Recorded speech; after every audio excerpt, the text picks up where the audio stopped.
Wala pa man hingpit nga na-consolidate sa Philippine Drug Enforcement Agency kun PDEA 12 ang datos sa ilang mga operasyon. Apan sa accomplishment report sa PDEA, ning bulan lamang sa Setyembre hangtod ning Nobyembre, miabot na sa 1.8 million pesos nga kantidad sa shabu ang ilang nakumpiska.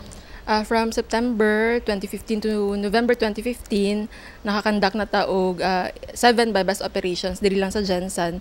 Sa kundi nakuha nato ang more or less 240 grams of shabu and may equivalent na 1.8 million.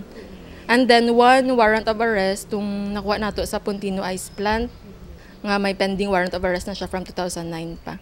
Bisan sa operasyon sa kapulisan, nasutang gikan bulan Enero hangtod ning kasamtangan, mukabat na sa sobra 3.4 million pesos nga kantidad sa ginadiling droga ang nakumpiska gikan sa 425.141 nga gramo sa shabu ang nakuha gikan sa mga dinakpan. Sa bulan pa lang sa Enero, moabot na sa 9 ka individual ang nasikop, gumikan na gani kini sa paggamit o pagbaligya sa ginadiling droga.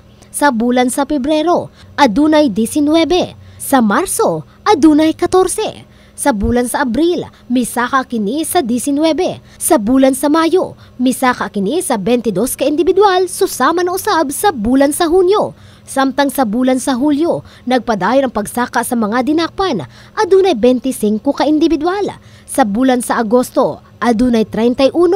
Sa Setyembre, nga labing dunay taas nga ihap ang adunay 37.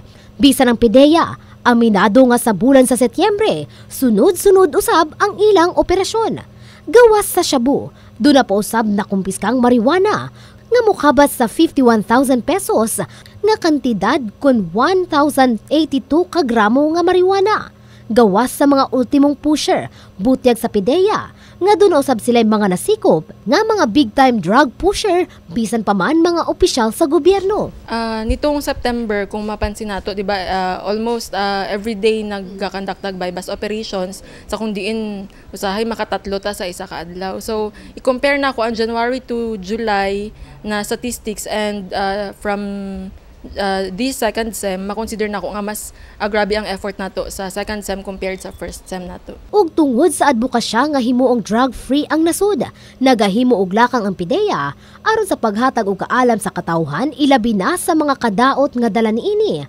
Pinaagi sa Drug Awareness Symposium sa mga tulungan ning Dakbayan ug alayon niini, mihatag usab og suporta ang mayor ning Dakbayan. We're doing this intervention, yung purong laban sa krimen at yung iba pang initiative to enhance itong ating mga drive against illegal drugs, drive against the shooting incidents, no?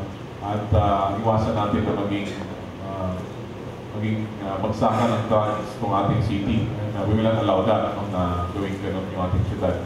Faith Dandoy, Brigada News.